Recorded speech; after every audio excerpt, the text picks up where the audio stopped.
कि खुदा करे कि ऐसा कमबख्त किसी को पैदा न हो।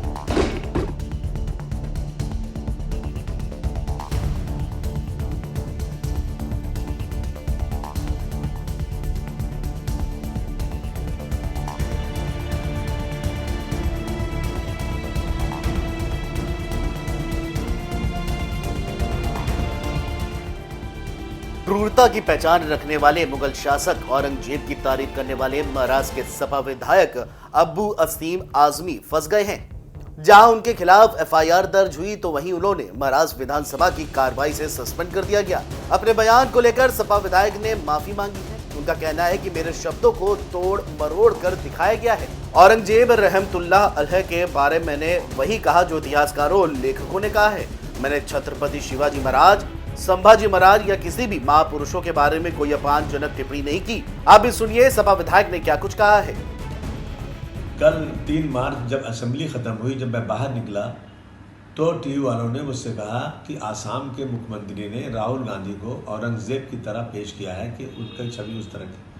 देखिए, मैं जब उन्होंने औरंगज़ेब की बात किया तो मैंने पहले पढ़ा है कि सतीश चंद्र जी को, आदरी टुस्के को, डॉक्टर राजीव दीक्षित, डॉक्टर राम पुनियानी, अवध ओझा, मीना भार्गवा, इनकी स्टेटमेंट में मैंने कुछ बोला है जो तारीफ़ें की हैं उनकी, कि मंदिरों को उन्होंने पैसे दिए, उन्होंने क्या, इन सब लोगों के स्टेटमेंट है। इस पर मैंने औरंगज़ेब रहमतुल्लाह अलैह के बारे में बोला, लेकिन इस बात को इतना बढ़ा दिया गया कि जैसे लगता है कि एक तूफान आ गया। मैंने किसी का अपमान नहीं किया। छत्रपति शिवाजी महाराज हो, छत्रपति संभाजी महाराज हो, डॉक्टर भीमराव अम्बेडकर हो, महात्मा ज्योतिबा फुले हो, राजश्री साहू महाराज हो, इन जैसे तमाम महान पुरुषों का हम आदर करते हैं और हमें आदर करना, पूरे देश को आदर करना चाहिए। हम आदर करते हैं। इन्होंने सारे समाज के लिए, सारे धर्म के लोगों को बराबर का दर्जा दिया था। मैंने इन हिस्टोरियन की लिखी हुई किताब, इनके स्टेटमेंट के ऊपर मैंने जो औरंगज़ेब की तारीफ किया,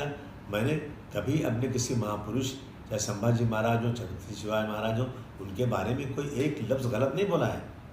लेकिन अगर इन चीज़ों से किसी को वो लगता है कि इसको तोड़ मरोड़ के पेश करके किसी को लगता है कि मैंने गलत बोला है, तो भाई मैं अपने पूरे स्टेटमेंट को वापस लेता हूँ।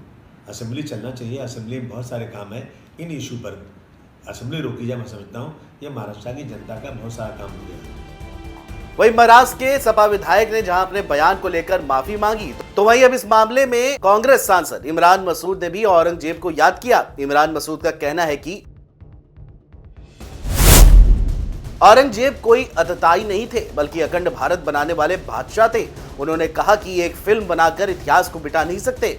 वह बॉलीवुड फिल्म छावा की बात कर रहे थे, जिसमें औरंगजेब को शिवाजी के बेटे संभाजी को प्रताड़ित करते दिखाया गया है।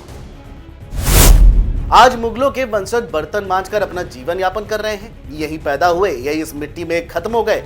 वह अंग्रेज थे जो लूट कर चले गए। बहादुर शाह जफर के दोनों बच्चों का कत्ल इसीलिए किया क्योंकि उसने आत्मसमर्पण नहीं किया था। नफरत से बीजेपी इस देश को कहां लेकर जाएगी?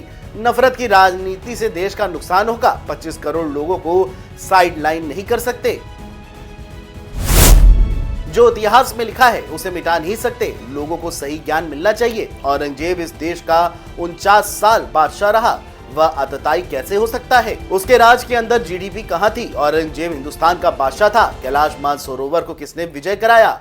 बर्मा तक अखंड भारत किसने बनाया? ये सब औरंगजेब के जमाने में था। वहीं अब यूपी के सीएम योगी आदित्यनाथ ने इस मुद्दे को लेकर सपा पर तगड़ा निशाना साधा है। बुधवार को विधान परिषद में योगी ने कहा, समाजवादी पार्टी का एक नेता है, उस कमबख्त को औरंगजेब अच्छा लगता है। वो औरंगजेब को अपना आदर्श मानता है। हिम्मत है तो उसे पार्टी से बाहर करो। सपा उसके बयान का खंडन करे। अपने तेवरों के लिए मशहूर योगी आदित्यनाथ ने कहा कि ऐसे लोगों को यूपी भेजो, हम उसका इलाज कर देंगे। आप भी सुनिए मुख्यमंत्री योगी आदित्यनाथ ने क्या कुछ कहा है। ये समाजवादी पार्टी का नेता, आपका विधायक घोषणा करो ना, उस कमबख्त को निकालो पार्टी से और उसको एक बार यूपी भेज दीजिए, बाकी उपचार हम अपने आप करवा लेंगे। जो व्यक्ति छत्रपति शिवाजी महाराज की परंपरा पर गौरव की अनुभूति करने की बजाय लज्जा महसूस कर रहा हो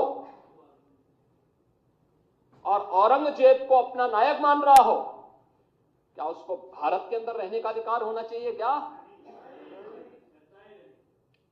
और समाजवादी पार्टी को इसका जवाब देना चाहिए। एक तरफ आप कुंभ को कोसते रहे और दूसरी तरफ औरंगजेब जैसे दुष्ट और क्रूर धर्मांध मंदिरों को तोड़ने वाले व्यक्ति को, भारत की आस्था को निर्ममता के साथ रौंदने का कार्य करने वाले व्यक्ति को महिमा मंडन करते हो। आखिर कौन सी नस ऐसी आपकी दबी हुई है कि आप लोग अपने उस व्यक्ति पर, उस विधायक पर नियंत्रण नहीं कर पा रहे हैं? और इसीलिए मैं कहना चाहता हूं कि खंडन क्यों नहीं समाजवादी पार्टी है? समाजवादी पार्टी खंडन करे इसका। लाल बिहारी सुनिए, समाजवादी पार्टी को, लाल बिहारी समाजवादी पार्टी को इसका खंडन करना चाहिए। समाजवादी पार्टी को इसका खंडन करना चाहिए और समाजवादी पार्टी को इसको बाहर निकाल देना चाहिए, निकाल देना चाहिए बाहर, या यहां बुलवाइए सम्मेलन में। उत्तर प्रदेश तो ऐसे लोगों का उपचार करने में बहुत देरी नहीं करता। वहीं सीएम योगी के औरंगजेब वाले बयान पर सपा मुखिया अखिलेश यादव का बयान सामने आ गया है। सपा चीफ अखिलेश यादव ने सोशल मीडिया एक्स पर लिखा, निलंबन का आधार यदि विचारधारा से प्रभावित होने लगेगा तो अभिव्यक्ति की स्वतंत्रता और परतंत्रता में क्या अंतर रह जाएगा? हमारे विधायक हो या सांसद, उनकी बेखौफ दानिशमंदी बेमिसाल है। कुछ लोग अगर सोचते हैं कि निलंबन से सच की जुबान पर कोई लगाम लगा सकता है तो ये उसकी नकारात्मक सोच का बचपना है। आजाद ख्याल कहे आज का, नहीं चाहिए भाजपा। बहरहाल अब देखना यह होगा कि औरंगजेब को लेकर देश की राजनीति में और कितना उबाल देखने को मिलता है। Desk report, JMD news.